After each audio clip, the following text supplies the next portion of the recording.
Salam Indonesia. Anda menyaksikan seputar Bali terkini bersama saya Eva Jayantika.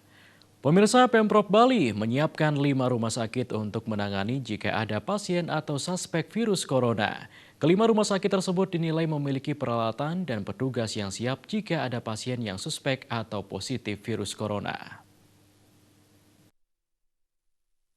Wakil Gubernur Bali Cokordo Oke Arte Ardana Sukawati menyampaikan 5 rumah sakit yang disiapkan untuk menangani jika ada pasien suspek atau positif virus corona adalah Rumah Sakit Umum Bali Mandara, Rumah Sakit Universitas Udayana, RSUP Sanglah, RSUD Sanjiwani Gianyar, dan RSUD Tabanan.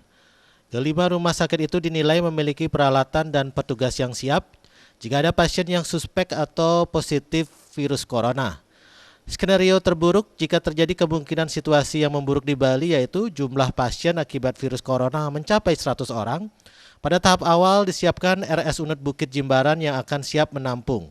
Namun jika jumlah pasien meningkat hingga 200 orang, seluruh kamar rumah sakit Bali Mandara akan digunakan semuanya. Saat ini 3 rumah sakit dijadikan rujukan untuk pasien suspek corona yaitu RSUP Sanglah Denpasar, RSUD Sanjiwani Gianyar, dan RSUD Tabanan.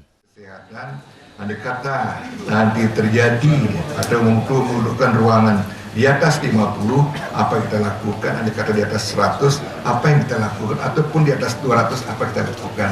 Skemanya sudah ada, kita coba mempotensikan, memanfaatkan secara maksimal ketiga rumah sakit rujukan ini dulu. Nah, worst case, kemungkinan terburuk, andai kata pun kita harus memblok satu rumah sakit untuk penanganan masalah corona di Bali, itu pun akan kita lakukan. Nah, ini upaya-upaya kita jadi bisa diinformasikan. Kesiapan kita mudah-mudahan sekali tidak terjadi akan pengadaan tempat tidur bagi pasien. Ini sebenarnya kita sudah siap. Mudah-mudahan tidak terjadi. Coaca menambahkan 3 rumah sakit rujukan tersebut sudah memiliki standar operasional untuk menangani kasus corona. Suparyana, Bali TV.